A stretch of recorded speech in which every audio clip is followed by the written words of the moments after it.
بسم اللہ الرحمن الرحیم۔ ناظرین السلام علیکم۔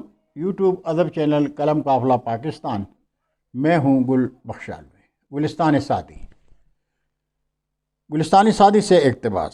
سعدی رحمۃ اللہ علیہ فرماتے ہیں کہ دو شخص بیکار رنج اٹھاتے اور بے فائدہ دوڑ دھوپ کرتے ہیں۔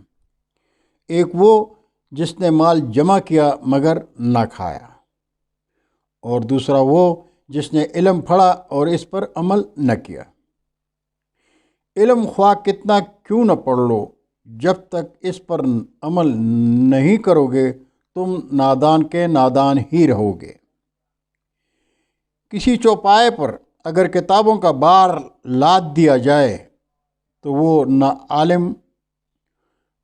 نہ عالم و فاضل کہلائے گا اور نہ ہی محقق۔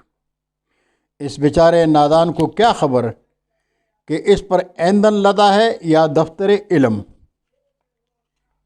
علم کا مقصود دین کی تربیت ہے، نہ کہ دنیا کو نگل جانا۔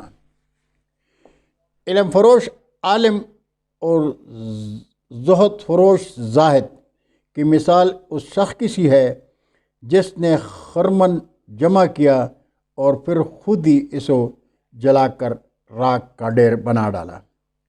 بہت شکریہ ناظرین، انشاءاللہ کل کی نشست میں دوبارہ ملاقات ہوگی۔ تب تک کے لیے اجازت۔ اللہ حافظ۔ اردو ادب زندہ باد۔